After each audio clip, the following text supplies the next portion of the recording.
আসসালামু আলাইকুম। নিপা ডেইলি কুকিংয়ে স্বাগতম জানাচ্ছি আমার আজকের রেসিপি দেখার জন্য। চুলার ঝামেলা আর হচ্ছে রোদের ঝামেলা, এই দুইটা ছাড়াই আজকে জলপাইয়ের কুচি আচারটা বানিয়ে দেখাচ্ছি। এই আচারটা অনেক টেস্টি হয়, বছর জুড়ে আচারটা ভালো রাখতে পারেন যদি এই রেসিপিতে বানান। লাগবে আমাদের 1 কেজি জলপাই। জলপাইগুলো আগে থেকেই পরিষ্কার করে ধুয়ে নিতে হবে। তারপর গ্রেটারের যে মোটা সাইড আছে ওইটা দিয়ে গ্রেট করে নিতে হবে। এভাবে করে ঘুরিয়ে ঘুরিয়ে আমি জলপাইটা গ্রেট করে নিচ্ছি। আর এখন দেখতে ঠিক এই রকম হয়েছে। তো এভাবে করেই সবগুলো জলপাই গ্রেট করে নিয়েছি। তারপর এখানে স্বাদ মতো লবণ দিয়ে দিলাম আর চিনি দিয়ে দিচ্ছি 1/4 কাপ। চিনি যার যার স্বাদ অনুযায়ী বাড়িয়ে কমিয়ে নিতে পারেন। 1/4 কাপ দিয়ে দিচ্ছি সিরকা। হাফ চা চামচ দিয়ে দিলাম বিট লবণ। এগুলো দেওয়ার পর সব কিছু একসাথে করে নেড়েচেড়ে মিশিয়ে নিচ্ছি। লবণ আর চিনি দিয়ে যদি এটা মাখিয়ে কিছুক্ষণ রেখে দেন তাহলে দেখা যাবে যে জলপাই থেকে অনেকটা পানি উঠেছে।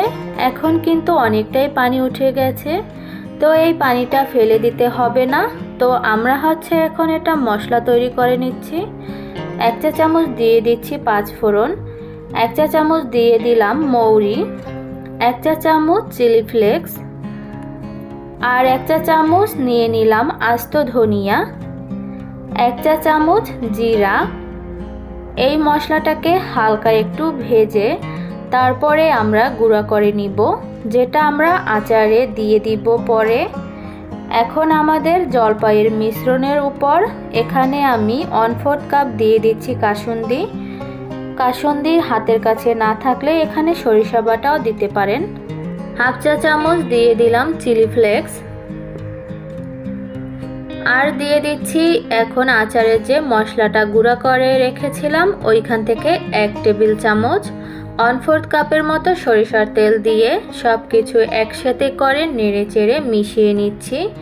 আমাদের জলপাইয়ের কুচি আচারটা রেডি হয়ে গেছে। এই আচারটা একটা কাচের বয়মে ভরে নর্মাল ফ্রিজে রেখে দিলে 1 বছরের মতো ভালো থাকবে, কারণ আচারটাতে সিরকা দেওয়া আছে।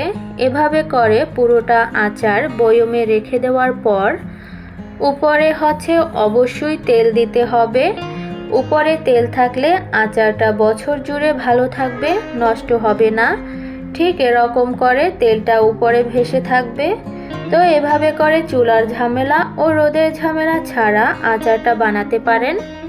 এই আচারের টেস্ট অন্য যে কোনো আচার থেকে আলাদা।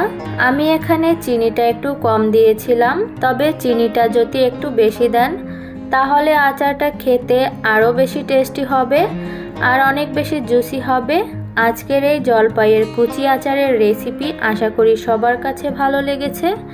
প্রতিনিয়ত এরকম নতুন রেসিপি ভালো লাগলে আমাদের পেজ ফলো করতে ভুলবেন না।